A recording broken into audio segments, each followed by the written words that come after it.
What is up, Crimson Tide Nation? It's your good buddy Jackson Johnson at Alabama with the Voice of College Football. And here with me is Tucker Harlan and Jordan Binkley from Tennessee Volunteers Live, Monday nights at 7 p.m. Central Time, 8 p.m. Eastern Time, joining me for an Alabama-Tennessee early preview. And let me tell you something, folks. You're going to be in for a wild ride.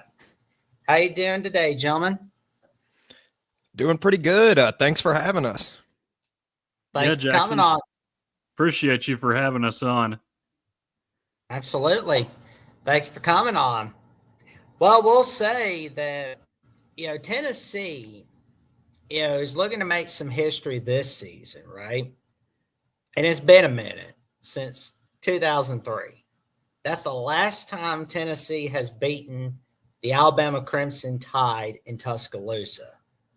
Now, I'm not saying they'll do that this year, but if they were, what does it do for the Vols exactly? Well, here's the thing. We all know about the streak, right? And the same is true with Florida and Tennessee. Tennessee's not won in Florida in the Swamp since 2003. But I think, obviously, it would help morale around the fan base. I think that's something they've been longing for a while. And obviously, we know about the long streak in our lifetime. Alabama winning 15 straight against Tennessee. Was a tough time to be a Tennessee fan, but I'll tell you this, though. Unlike Florida, because Florida has beaten Tennessee in some pretty fluky games in the past. I've seen 3 Florida teams with 5 wins or less beat Tennessee in the Swamp over the last 15 years, which sounds crazy, but it's true. Alabama and Tennessee, it's pretty simple. It's Alabama good, Tennessee bad in most of those years. And again, I'm not saying Tennessee would do it this year, but I think that is a big part of why Tennessee has not been successful against Alabama. It's just a matter of Alabama had a terrific coach at the time, and Tennessee had idiots running the program. That's just what it was. Yeah, honestly, I think it would be pretty big if Tennessee was able to get a win against Alabama this year because, I don't know how much Alabama fans know about this, but Tennessee's kind of struggled in away games since Josh Heupel's been there. I have the record pulled up right now, and Tennessee is 8-10, if my math is correct, on the road That's under better Heupel. than Texas A&M's. Huh? That's better than Texas A&M's. Oh yeah, better than Texas A&M's, but still not what you want to see for a team that is considered to finally be good now, but the away record doesn't necessarily show that. And Tennessee has won the past 2 out of the 3 games they played against Alabama, but those times that they've done that, it's been at home. So, if Tennessee gets a win against either Alabama or Florida this year while being on the road, I think it would do a lot to calm Vols' nerves down when it comes to away games, because right now there's not really much confidence when Tennessee has to play a good team on the road. Oh, yeah. And it's like they've been doing a lot better under Heupel. It's not been like Butch Jones or Dooley or any of those guys. Thank goodness for them. It's like, but the quarterback situation is official. Of course it's official at Tuscaloosa, but it's also official in Knoxville with Joey Aguilar officially taking over as the starter. And besides Aguilar, is there anybody else that we need to kind of look out for on offense? Ooh, that is a little bit of a tough question.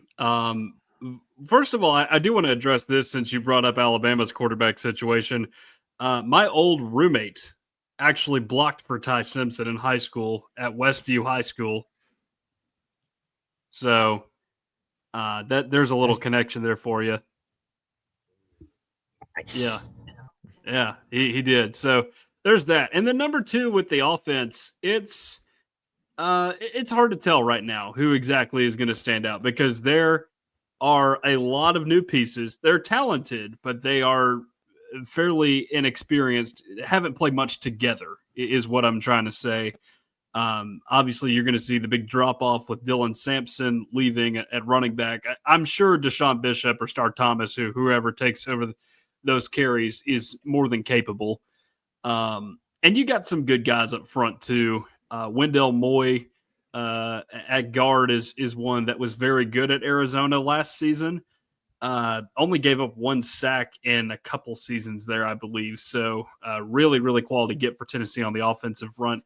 If you're looking at skill players, especially guys that are experienced in this offense, I would look at Miles Kitselman, tight end who was at Alabama 2 seasons ago, didn't do much of anything. And honestly, when Tennessee got him, I was like, okay, this is kind of an odd get. You've already got a guy coming in and Holden Stays, who was semi-productive at Notre Dame, and then another guy in Ethan Davis, who they were really high on out of high school. But Kitselman really ended up being that guy in the offense last year, and I don't expect him to go out and have, say, a Brock Bowers type season for Tennessee, but I do think he would be a good player to look for to really produce a lot on this offense. Yeah, and I agree with Tucker, pretty much everyone that he's mentioned. I mean, like the transfer offensive linemen that are coming in, Wendell Moy Jr. and Sam Pendleton. Like, I think that they have potential to be good in Tennessee's offense, especially considering, the recent struggles at the offensive line. But also, yeah, Miles Kitselman, I mean, he seems like he's poised to have a really good season this year. And I think a lot of people on the roster consider him to be one of the biggest leaders on the team right now. And I mean, he said lots of great things in press conferences and everything like that.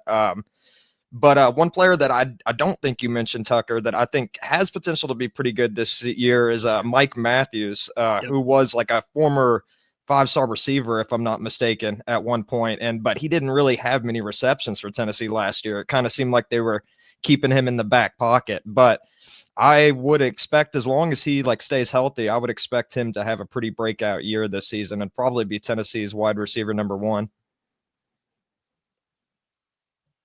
Yeah, I'm curious to see what the receiving core is going to be like entering 2025, because it's like, and I'll be honest, like, it may sound weird, but it's like the Nico Lamaliva situation where he's gone just kind of sounds like a blessing in disguise to me. I'm looking back at like the situation against Arkansas, that last play. It's like, no, you don't go running. You throw a long ball, man. You shoot your best shot. You don't go run. No. I mean, if it was at like the 10-yard line or at the 5-yard line, okay. But you're nowhere near the red zone. Yeah, Jackson, I will add this because I know you appreciate stats. Do you know how many touchdowns he threw for against Arkansas, Florida, Alabama, Georgia, and Ohio State combined? Much. One. Against Alabama, and it was a play that honestly the receiver had to make because he was that was not going to be caught if Chris Brazzell did not make that play on the ball. Just one touchdown pass in all 5 of those games. That's worse than Joe Milton did the year before, and Tennessee fans ragged on him all year for being disappointing, which, granted, he was disappointing at times. A lot of them wanted to put Nico ahead of him, and ultimately the coaching staff was right in that. Yeah, and plus, talking about that situation of Nico running out of bounds, I mean, you just mentioned Joe Milton. He had a similar situation against Ole Miss during the famous mustard bottle gate situation. Mm-hmm.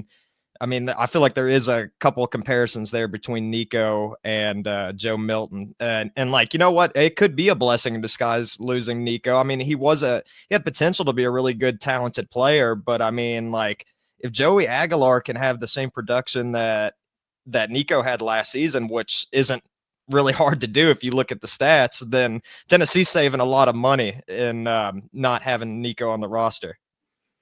Well, and I always say on Alabama with the Boys college football that I can't really say anything too bad about Heupel because he's got that Bobby Hill riz. Shout out to the King of the Hill reboot, of course. So good, by the way. But but yeah, it's like Heupel, puts the team first. He's like, no one is bigger than the team, and that I could always appreciate. I think that's pretty awesome right there. Yeah, it's really good to see that because the last 3 guys before him, really you could include Lane Kiffin in that conversation because, obviously he was only here a year, right? but I don't think Tennessee is any better off with Lane Kiffin than it would have been with Derek Dooley, if we're being real. Just because I don't think Lane was mature enough to run the program at this point. He's doing well at Ole Miss because he's been under the Saban rehab program at Alabama. He's gotten himself right? So that's why he's been able to do so well at Ole Miss. I don't think he could have done that at Tennessee. And then all you got to do with Dooley and Butch is just watch press conferences to see why those guys were not good at what they did here at Tennessee. And then, of course, Alabama decided to export Jeremy Pruitt to Tennessee because, he oh man, I think we needed a bit of a return to simplicity at Tennessee. It was too simple. You look at the games that he played at Tennessee. It was either a close win or an upset in that first year or just an absolute blowout. And there was not really an in-between. And the crazy thing is, man, he was cheating to beat Georgia State, who he lost to. That's what I always come back to. Like, he sounded dumb in press conferences. He actually was that dumb.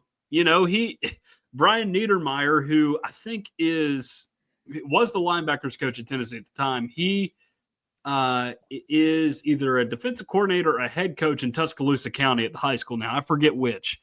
But he was the one that was handing the bags to all the players. But instead of changing his last name, he kept the last name on there on the checks and just changed his first name. Like, how many Niedermeyers do you know? Yeah. All right.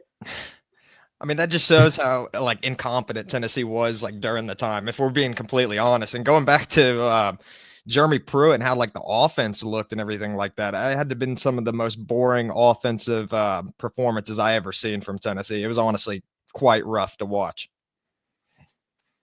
Good grief! It's a good thing that you're not having to deal with the Dooley era or the Jones or the Pruitt era. It's like you get in trouble with the NCAA and you can't even have a winning season in 2020. Good grief. Yeah, man, it was bad, real bad. And Dooley is aspiring to be a politician in Georgia now. God, I honestly, he might do better than he did in football. He's got a law degree from Virginia. People forget this. So he might... but the Kentucky winning streak ended in 2011 under his watch. That's pretty bad. And that was not a good Kentucky team either. They were playing a receiver at quarterback. Joker Phillips was the coach then. Yeah. Yeah, it was bad. I mean, no competent Tennessee team loses to Kentucky, and certainly that was not a competent Tennessee team. Oh, man. And even when Tennessee's been at their worst, a lot of the times they would still put off a win against Kentucky. It's kind of how Florida is to Tennessee right now, as you were mentioning earlier. Well, I'll tell you this, though.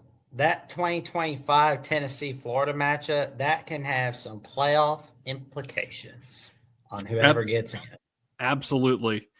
It can absolutely do that. And this year it's kind of hard to tell with Tennessee if they will have that game as the one to make or break its season at that point. Because let's say you go out there and underperform a little bit against Syracuse, then maybe you're walking back those expectations. But then let's say you, I guess it depends a little bit on what happens with Georgia. If Tennessee were to somehow find a way to win that game, then you may approach the Florida game a little bit differently in November. Because I'm assuming by that point the only loss might be to Alabama on the road. I guess you just have to wait and see. But yes, playoff implications could definitely be in the cards for Tennessee if things go the way you hope they do offensively. And then for Florida too, I have a hard time seeing a way in which Florida wins more than 8 or 9 games this year, just because that schedule's really hard. It was hard last season, and you look at the games they play on the road this year. I know they beat Ole Miss and LSU last year, but having to go to both of those places is no small task. You're at Texas A&M. You're at Miami near the beginning of the season too. So I think, could Florida play spoiler for Tennessee? Potentially. But it's going to depend on how that offense gels for Tennessee, I think. And I'll say the Florida game itself is the game that I'm most nervous about. Like, I've been mentioning it quite a bit. I mean, it's just hard to win in the Swamp. I mean, it's such a crazy atmosphere there in Tennessee. Like, what'd you say? Like 2003, I think, was the last time Tennessee won in We didn't Gainesville. even have YouTube back then. It was the dark ages for the internet. Yeah. Nope. Yeah, just have recorded VHS tapes to watch the game, I guess. But yeah, I mean, Florida. I mean, there definitely could be playoff implications on the line. I mean, I just think it's going to be hard. I mean, Tennessee's going to have to get a win against one of the big three, whether it's Georgia, Alabama, or Florida, to even have a shot. Like, I don't think a 3-loss Tennessee team makes the playoffs. And like Tucker said, I mean, Florida's schedule is pretty difficult, and it was pretty bad last year as well. And when I first saw the schedule they had last season, I thought Florida would be lucky to win 2 games. And I'm not saying that as like a Florida hater or anything like that. Like, just looking at their schedule, it looked rough. So Florida exceeded their expectations last season, in my opinion. And we'll see if they can do it again this year. But I mean, like Tucker said, I mean, I think they probably fall around like 8 wins as well. Well, if they can get one of those 3 big wins, I think things are really good to go for the Vols. Like that would be a humongous one right there. Alrighty, so what we've got next to look forward to is the defense from Tennessee. Who do we need to look out for Alabama fans that are tuning into this video? Who do we need to look out for exactly on defense? Oh man, you have just shifted to what is by far the best part of this Tennessee team, which is kind of crazy to say because you look at what Josh Heupel is known for as a head coach. It's not defense. It's not defense at all. It's that up-tempo offense, but it's kind of shifted here in the last couple of seasons. The defense is what's really dominated the show, and I seriously think this may be the best defense we've seen since the Philip Fulmer years. At least last season was. I think it can be that good again this season. As far as players to watch, there's a few. Number one, Jermod McCoy is an All-American type guy at corner. Made a huge play in that game against Alabama last year. Had a couple other big interceptions over the course of the season. He is nearing the end of rehab from an ACL tear he suffered in January. But he has returned to practice, cutting quite nicely on that injured knee too, which is something noteworthy. So we'll see how it translates to gameplay, but that's one that I'm keeping an eye on. Past that, I'm sure you've heard all about the Boo Carter situation. I don't know what the deal is there exactly, how inspired he'll be this season, but if he is inspired, look out because he will be very good in that secondary. You got 2 linebackers that have been staples of this Tennessee team now for the better part of 3 seasons, and Arion Carter and Jeremiah Telander. So they should be the best they've been in a while there. And now, like Tennessee was struggling with depth for a while at linebacker, just in the early parts of the Heupel era. But now they've got some depth there and some talent too. They're bringing in the 4-stars at linebacker, which is something we didn't think we'd see when Heupel got the job there, at least in those first couple of years with Brian Jean-Marie.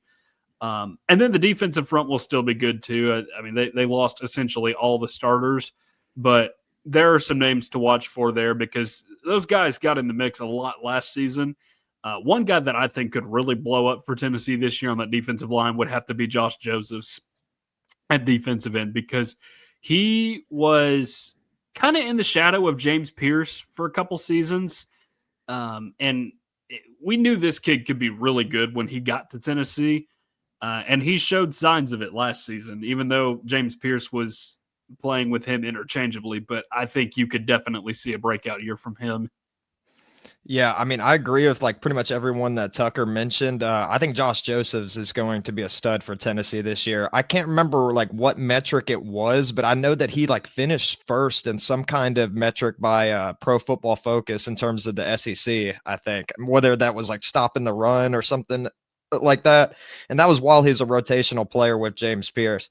And James Pierce was like really talented and everything like that. And I know a lot of people put focus on him and had their attention towards him. But I mean, there's a lot of good players still on Tennessee's defensive line, and they've been pretty deep for a couple of years now. I mean, Rodney Gardner's done an excellent job with coaching up the defensive linemen. There's another one that Tennessee got in the transfer portal in the offseason, Josh Shell, who hasn't gotten much attention, but I'm excited for him. He came from Grand Valley State, so, kind of smaller school. But one thing interested I saw about him when I was doing research on him is that he had 6 pass deflections as a defensive end, and he had 4 in one game. So, if he can bring that kind of athleticism to the SEC, then I think he's got some potential. And to mention another person that Tucker didn't mention, another transfer, actually, Colton Hood. A lot of coaches have been hyping him up in the offseason. There was the famous Blurgate clip where he made the interception. But he seems to be pretty good from everything I've seen on film. And, he played under Deion Sanders, like arguably the best defensive back to ever play in football. And, he was playing behind Travis Hunter a lot. But when he came in, he stepped up pretty much every game that he went in. And he was number 13, I think, in the country for interception return yards. And that was as a backup cornerback. So I think he's a player to keep an eye on for sure as well. Oh, great. And I've been impressed with the job that Tim Banks has done with Tennessee as the defensive coordinator since he's been there.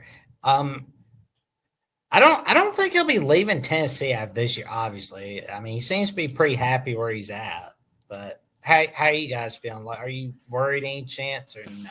No, I look at him, and it took him a couple years to really get his feet set right, because he did not inherit much coming in as a defensive coordinator. You had a lot of guys leave in the portal between 2020 and 21, one of which Alabama was a beneficiary of, and Henry To'oTo'o that year. And then there were a couple too, guys in the secondary, guys like Key Lawrence, Quavaris Crouch at linebacker was another one that left.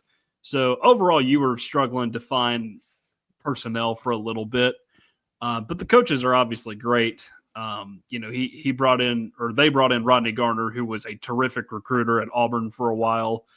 Jordan mentioned him earlier, but this guy has coached guys like Hall of Famer Richard Seymour, John Jenkins down there at Georgia. I believe he was at Auburn when Marlon Davidson, Derek Brown were there.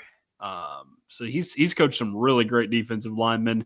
William Inge, I'm actually kind of shocked Tennessee got him when Kalen DeBoer announced he was leaving for Alabama, because he was a co-DC on that staff, and he's been a terrific job as a linebackers coach at Tennessee. And then Martinez, there was some hate from the fan base initially just because the secondary was a bit of a laughing stock, but now it seems as if, they've gotten the right personnel in there. And, he's finally getting the praise he deserves from some people. Not everybody's on the Willie Martinez train. But to answer your question about Tim Banks, it's just hard to tell with defensive coaches this day and age, because a lot of those guys who are really good as defensive coordinators just haven't made it as head coaches. Like I'm just trying to think back of some, like Al Golden at Miami. I'm not sure if he was a DC before, but he was a terrific DC at Notre Dame this past year. Nothing but like 5-7 and 7-5 at Miami. That's one that comes to mind. There's an obvious one in the SEC with Will Muschamp, obviously terrific defensive coordinator at Texas, and then Auburn, LSU at different points in his career, but just couldn't make it work at South Carolina and Florida. And then there's another one that the three of us know well, and Jeremy Pruitt, great defensive coordinator at Alabama, Florida State as well. When they won the national championship, did some work at Georgia. Not good enough to make it at Tennessee. So I don't know if that's the case with Tim Banks, if he can't be a good head coach somewhere. But I don't feel like defensive coordinators are as cut for those jobs as offensive guys are this day and age. Yeah, I'm not so sure if I think for this upcoming season, I don't think Tim Banks will leave after the year's over. Maybe if he strings along a couple more good seasons where Tennessee's got a top defense, because I think Tennessee finished 5th or 6th last year in total defense, which is a huge step up. And I know Tennessee fans were a little bit iffy about Tim Banks when he was first there, but he really picked it up, especially last year. And if he keeps making the progress that he's been on, then maybe he leaves Tennessee. But I mean, like Tucker said, I mean, there hasn't been much success with these defensive coaches leaving, trying to get head coaching jobs. I mean, the jury's still out with Brent Venables and see what he can do with Oklahoma. Like, I know they have high expectations this season, but I mean, I think I think college football is pretty offensively heavy right now. And I think that's where a lot of teams are going to want to focus on if they're going to have to start from the ground up again. Oh, yeah. Like, we'll definitely see what happens for sure. And, it's going to be fun seeing this game, on the third Saturday in October, again. Thank goodness. Where it's just not on the fourth Saturday. We don't need that crap. It's like, oh, man. But, yeah, like, looking at this Vols team now, like, you said that there's going to be an 8-4 team, but what do they have to do exactly to get to 10-2 at the very least? Well, the problem that Josh Heupel has had is the fact that he has slipped up in some of these games that he shouldn't have at different points in his career. You look at, I mean, we'll take 2021 out because that's his first year. You get a little bit of a pass there.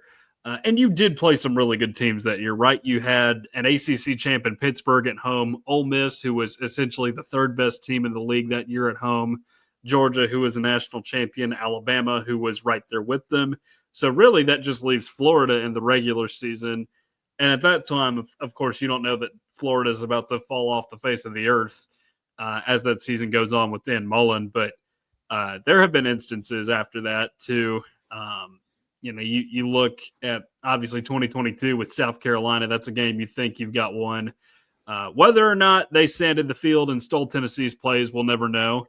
But that was a game you absolutely needed to win in order to get to the college football playoff and failed to do so.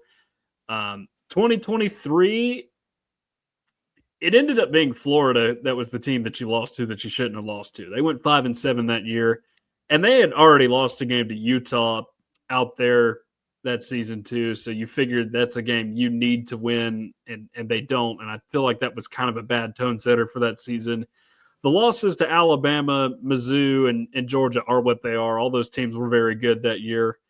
And then last season, of course, at Arkansas was a game that you could have found a way to win, but ultimately played scared there at the end, and then just let it get out. Get out of hand there at the end without Taylor Green in the game. So you got to find a way to do that. And looking at the schedule, I think the big three are definitely capable of beating Tennessee. The big three are what we refer to with Florida, Alabama, Georgia every year on the schedule. Those are losable games for Tennessee. And I would imagine none of those teams is really in for a quote unquote bad season. So it's kind of hard to say if losing that game or any of those games would be looked at as a disappointment, just given the offseason and just the fact that, those teams could be really good this year. All of them could be.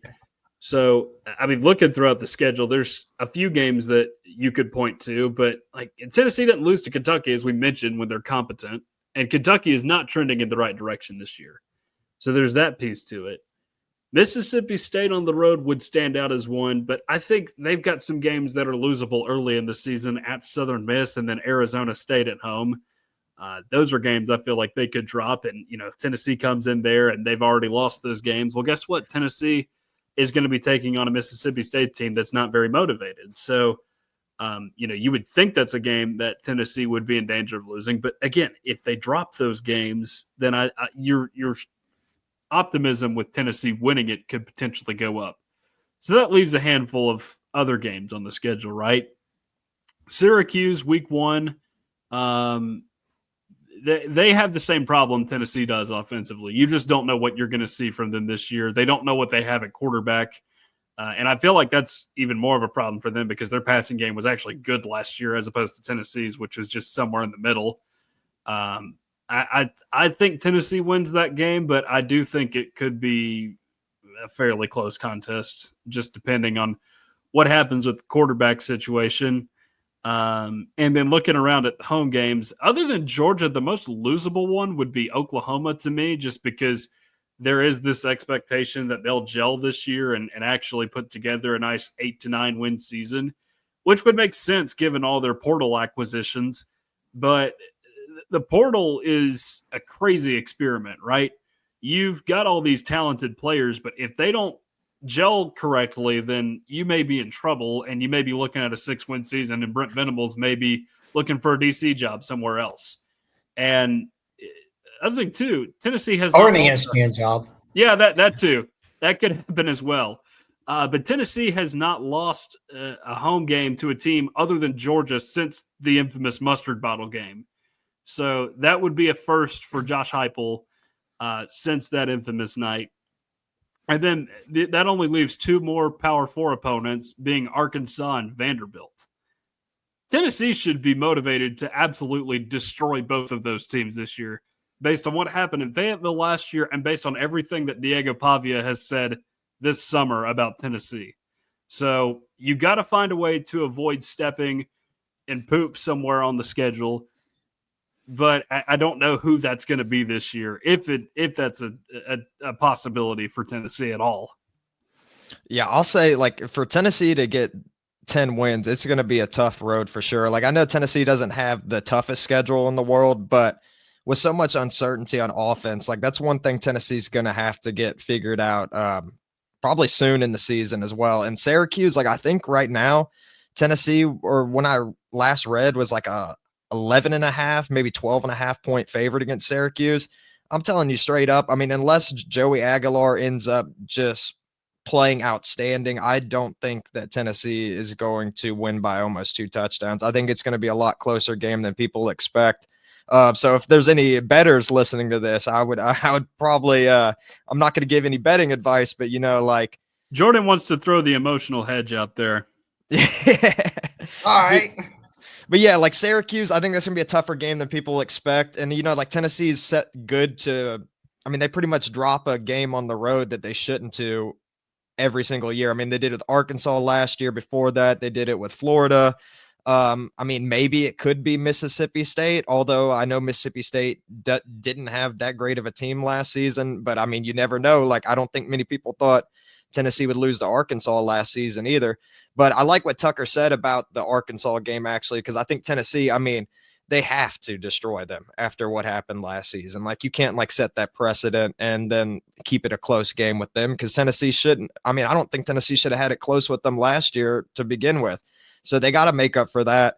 I know Oklahoma's had success in kneeling before, like when Baker Mayfield was there and everything. But like Tucker mentioned, I mean, Tennessee has not lost many games at home under Heupel. And I mean, I'm sure he's just as motivated as Oklahoma is to keep this thing going, considering that it was his alma mater. And then he won a national championship with Oklahoma. So there's a little bit more to that game than the average game. But I would expect Oklahoma to come out firing. And I think it probably will end up being a close game, but I don't know. For Tennessee to have to go 10-2, I think they're going to have to beat at least one of the big three